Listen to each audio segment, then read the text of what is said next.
Alhamdulillahi Rabbil Alamin Alladhi amarna bil ma'ruf wa nahana 'anil munkar. Ashhadu an la ilaha illallah wahdahu la syarika lah al-wahidul ghaffar. Wa ashhadu anna Muhammadan 'abduhu wa rasuluh sayyidul abrar. Allahumma salli wa sallim wa barik ala hadzal nabiyyil karim wa ala alihi wa ashabihi wa atba'ihi wa ansarihi wa junudihi ila yaumiddin. Amma ba'du, fa ya ibadallah ittaqullaha haqqa tuqatih wa la tamutunna illa wa antum muslimun.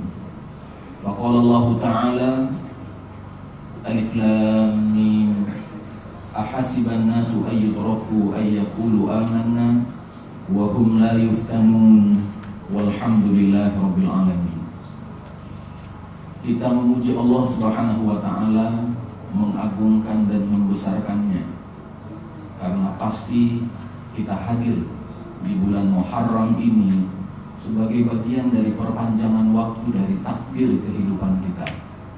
Salawat dan salam semoga senantiasa dilimpahkan olehnya kepada Nabi Muhammad SAW, yang kita yakin dan percaya ada saat-saat di mana kita sangat mungkin bisa bertemu dengannya, bahkan insya Allah menempati surga yang tidak berbeda dengannya. Jamaah yang dimuliakan Allah Subhanahu wa ta'ala, berbicara mengenai hijrah, lazim kita mendengarkan ayat-ayat yang secara langsung menggunakan kata-kata hajaru di dalam Al-Quran. Dan itu bukan satu ayat, tapi yang menarik adalah bahwa dalam Mushaf Al-Burhan, penulis mensitir salah satu pendapat ulama, Ibnu Qudamah. Beliau menyebutkan, jamaah yang dimuliakan Allah, ternyata surat Al-Ankabut ayat pertama dan kedua juga adalah ayat yang berhubungan dengan hijrah. Riwayatnya, jamaah yang dimuliakan Allah, para sahabat yang masih berada di Makkah, sementara Rasulullah SAW bersama dengan para sahabat lain itu sudah menunaikan perintah ini dan berada di Madinah. Jamaah yang dimuliakan Allah, karena memahami kalau mereka tetap berada di Makkah, itu artinya mereka hidup tanpa pemimpin, karena Rasulullah SAW sudah berada di Madinah. Dan kalau mereka masih tetap nyaman di Makkah, itu artinya mereka tidak bisa berharap ada wahyu yang bakal turun melalui Rasulullah dan sampai kepada mereka.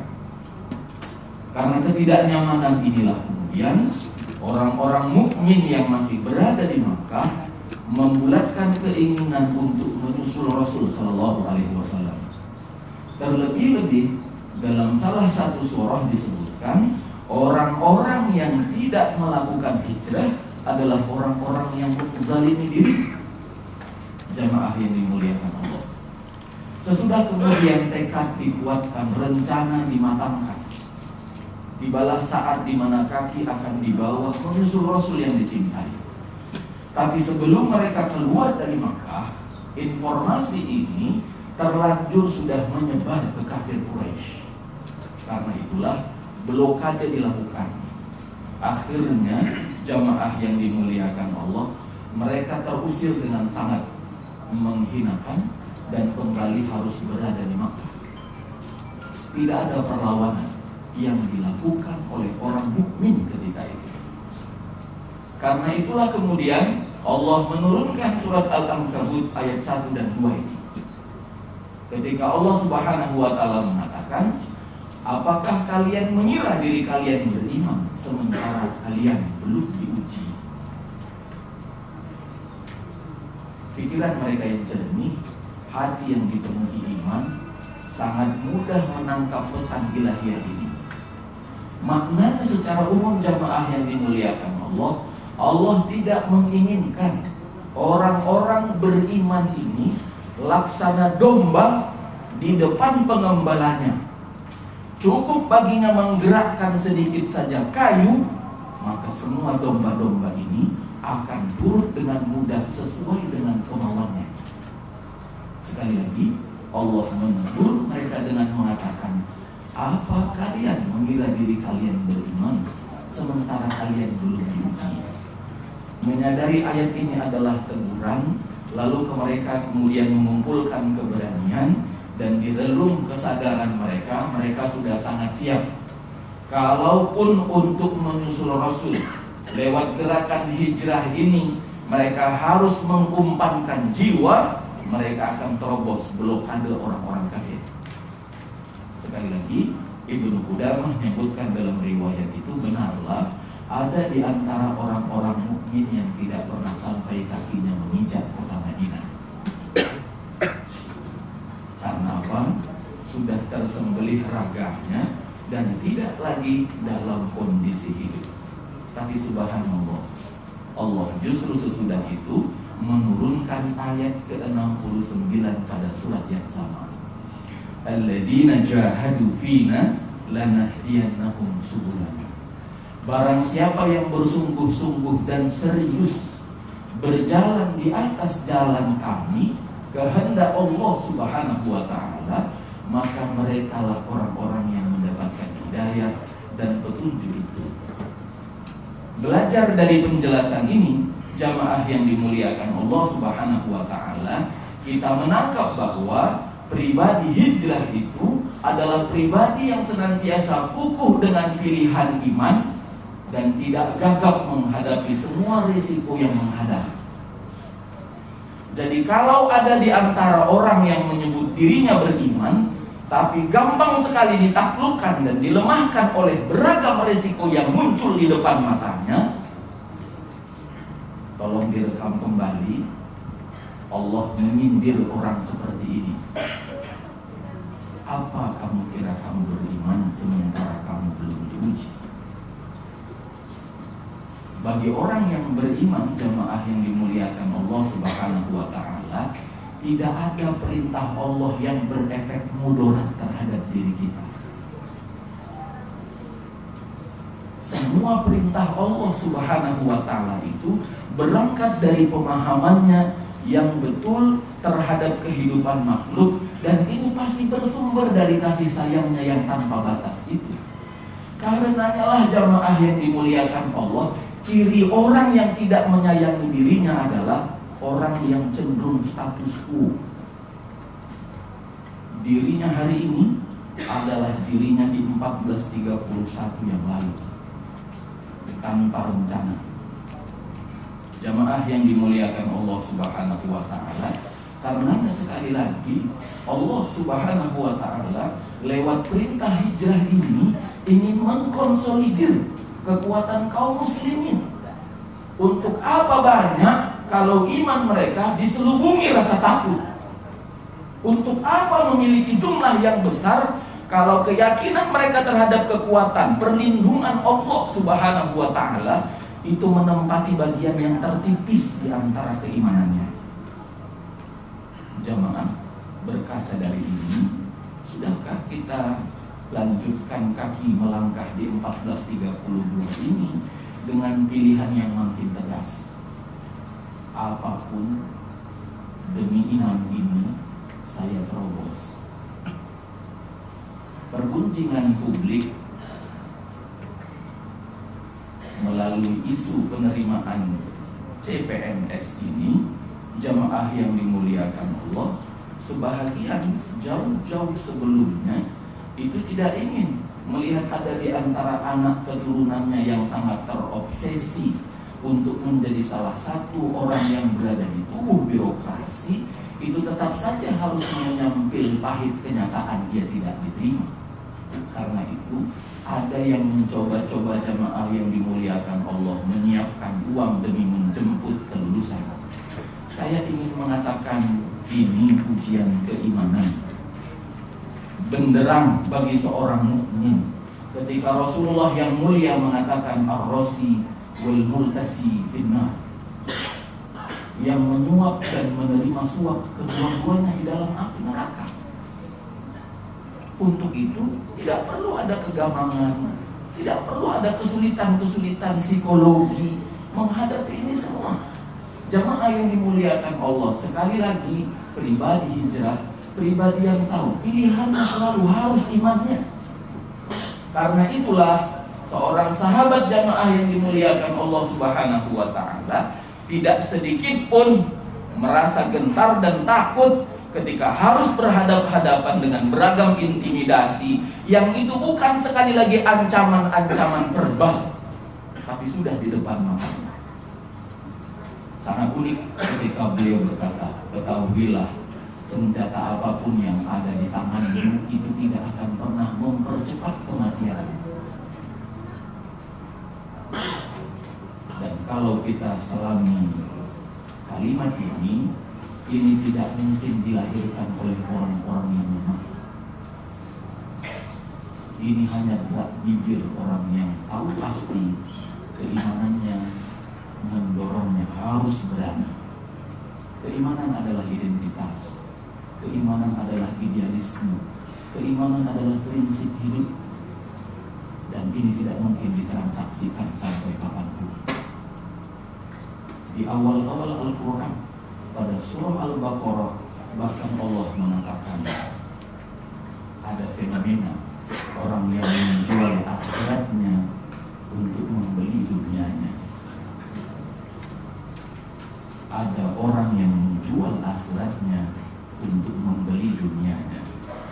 Jamaah yang dimuliakan Allah, yang pertama. Yang kedua, pribadi hijrah itu bukan sekedar hanya tangguh menghadapi semua perintah keimanan,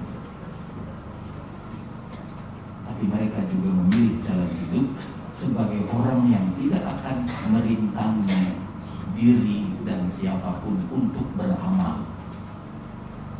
Mengapa ada tangan sulit berinfak? Karena ada perintahnya di dalam diri kita, kekhawatiran akan kemiskinan. Mengapa ada kekhawatiran mengingatkan atasan? Karena kita tahu SK kita tanda tangannya. Jamaah yang dimuliakan Allah Subhanahu wa taala, jikalau cuplikan-cuplikan ini pernah menjadi pengisi ruang waktu kehidupan kita, kita juga perlu berhijrah. Karena pribadi hijrah juga adalah pribadi yang tidak akan menyiapkan diri kita menjadi perintang amal. Kewajiban kita melapangkan jalan diri ini dan bagi siapapun untuk beramal, jamaah yang dimuliakan Allah. Dan dalam konteks inilah mengapa lisan Rasul mengatakan di antara tanda keimanan, karena keimanan itu syu'batun minal iman, ada 70 cabangnya. Yang tertinggi adalah mengucapkan kalimat tauhid dan menegakkan hak kalimat ini. Yang terendah adalah menjauhkan penyakit dari jalan. Jangan sampai ada orang yang beramal terintangi karena diri kita atau karena kelalaian diri kita. Qais bin Sa'id, seorang laki-laki saleh, ketika sakit mengharapkan ada yang menjenguknya, tapi berhari-hari ditunggu tidak seorang pun datang. Ada rasa pilu yang mulai menyayat-nyayat.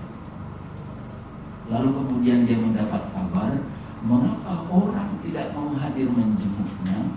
Karena terlalu banyak orang di sekitarnya yang punya utang dengannya. Dan psikologi orang yang berutang punya beban bertemu dengan orang yang meminjamkannya. Mengetahui ini menjadi penyebabnya, lalu Qais mengatakan, semoga harta dihinakan Allah, karena dialah yang telah menyebabkan tidak tersambungnya persaudaraan. Dan sesudahnya, lalu dia menyertainya dengan kalimat, aku bebaskan siapapun yang pernah berhutang kepadaku, terlepas dari kewajibannya membayar kembali. Sesudah itu ada kerumunan orang yang tak terhitung menjumpainya dengan wajah yang berseri. Apa yang dilakukan Qais ini pribadi hijrah. Jangan biarkan diri kita menjadi perintah amal siapapun dalam hidup ini, karena agama ini justru menempa kita, memuluskan jalan bagi siapapun untuk beramal. Karena itulah salah satu budaya yang hidup di tengah-tengah ketika selesai mensolatkan jenazah dengan bibir yang bergetar, ahli waris umumnya itu akan menanyakan kepada semua yang melaksanakan fardu kifayah ini, apakah kesaksian kita terhadap jenazah ini ada yang malu-malu karena tidak ingin bertanggung jawab sampai ke akhirat kalau ternyata yang meninggal ini bukan orang baik menurut neraca Allah. Tapi ada yang tidak gagap dengan sangat bersemangat mengatakan insya Allah baik. Mengapa perlu persaksian ini? Kalau kita hubungkan dengan makna hijrah yang kedua, agama kita sedang melatih kita, lapangkan jalan siapapun, jangan jadi perintah. Hanya orang-orang kecil saja yang menikmati rasa tidak enak dan memperpanjang umur bencinya pada siapapun. Orang yang hijrah tidak jemaah yang dimuliakan Allah. Karena itu berpindahnya Rasul dari Makkah ke Madinah bukan karena kebencian yang diluap-luapkan oleh Allah, dikristalkan oleh Allah ke dada orang-orang mukmin untuk masyarakat kafir Makkah. Tidak. Karena kenyataan menunjukkan sesudah dakwah ini menyemai manis di Madinah, Rasul kembali ke Makkah. Kalau masyarakat Makkah di ruang otaknya adalah masyarakat yang dia benci, punya alasankah dia untuk kembali? Bahkan salah satu peristiwa monumental sejarah agama ini adalah Fathu Makkah, kembalinya kekuatan orang yang berhijrah ke Makkah. Jamaah yang dimuliakan Allah Subhanahu wa Ta'ala, karena itu sekali lagi jangan biarkan hijrah ini hanya menungkar kalender.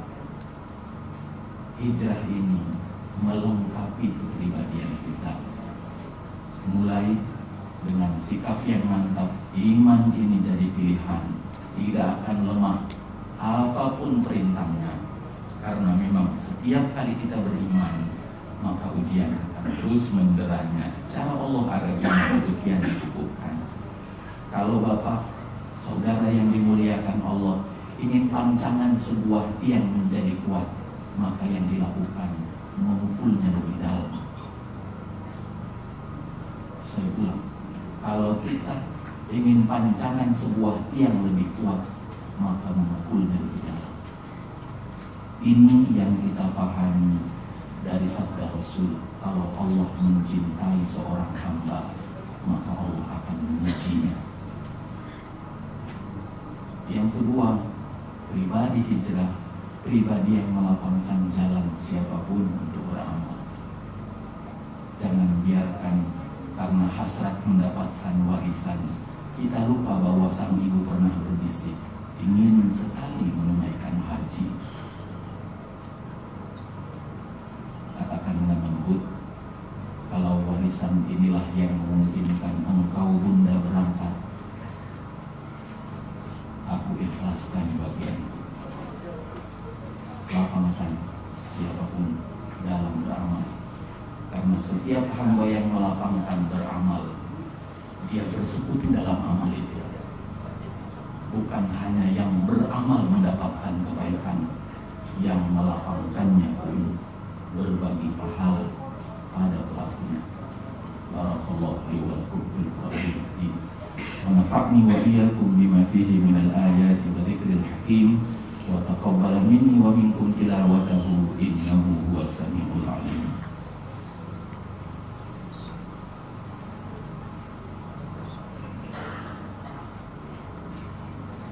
Innal hamdalillah nahmaduhu wa nasta'inuhu wa nastaghfiruhu wa nastahdi wa natubu ilaihi wa na'udzu billahi min shururi anfusina wa min sayyiati a'malina man yahdihillahu fahuwal muhtadi wa man yudlil falan tajida lahu waliyyan mursyida. Asyhadu an la ilaha illallah wahdahu la syarika lah ilaha wahida wa asyhadu anna Muhammadan 'abduhu wa rasuluh arsalallahu basyiran wa nadhira wa da'iyan ila Allah bi'idnihi wa sirajan munira. Allahumma salli wa sallim wa barik ala sayyidina Muhammad وعلى آله وصحبه أجمعين. أما بعد فيا عباد الله وسارعوا إلى مغفرة من ربكم لعلكم تفلحون. فقال الله تعالى إن الله وملائكته يصلون على النبي يا أيها الذين آمنوا صلوا عليه وسلموا تسليما. اللهم صل على محمد وعلى آل محمد كما صليت وسلمت وباركت على إبراهيم وعلى آل إبراهيم في العالمين إنك حميد مجيد. اللهم اغفر للمسلمين والمسلمات والمؤمنين والمؤمنات الأحياء منهم والأموات برحمتك يا أرحم الراحمين. ربنا آتنا في الدنيا حسنة وفي الآخرة حسنة وقنا عذاب النار والحمد لله رب العالمين.